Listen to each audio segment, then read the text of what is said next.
Ils étaient des centaines à manifester à Jérusalem ce dimanche contre l'exemption de service militaire pour les religieux ultra-orthodoxes. Un rassemblement qui intervient alors que la Cour suprême vient de décider de mettre fin à cette dispense. Un peu plus loin, devant le Parlement israélien, des milliers de manifestants étaient venus réclamer la libération des otages et la démission de Benjamin Netanyahou. Avant son hospitalisation pour une hernie, le Premier ministre a tenté de rassurer.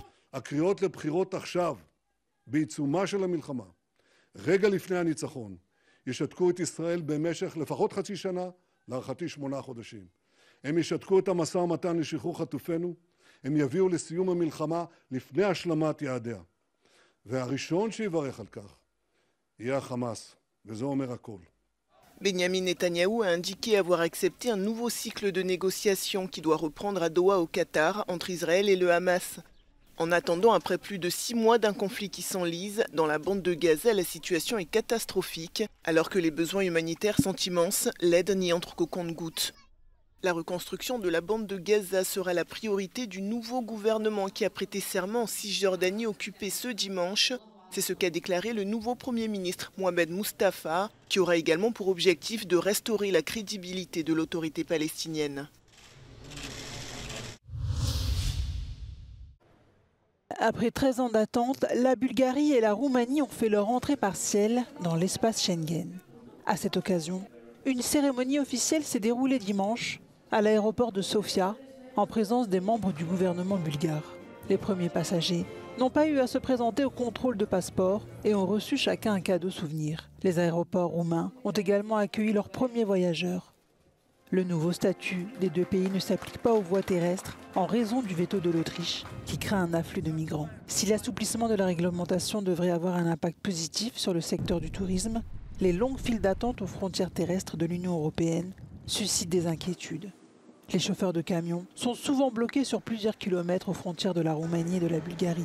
Selon les experts, seuls 3% des marchandises bulgares sont transportées par voie aérienne ou maritime. Les discussions sur la date d'une éventuelle levée des contrôles aux frontières terrestres se poursuivront en 2024.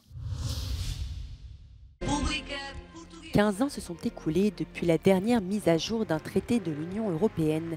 Entré en vigueur en 2009, le traité de Lisbonne a notamment clarifié la répartition des compétences entre l'UE et les États membres. Depuis, certains appellent à une modification des traités en prévision d'un élargissement. The EU needs to be made future-proof. It has to become more agile. It has to have more capacity to act, in particular if the EU is going to grow. Outre l'élargissement, les réformes institutionnelles viseraient également à renforcer la capacité d'action de l'UE pour répondre aux défis contemporains.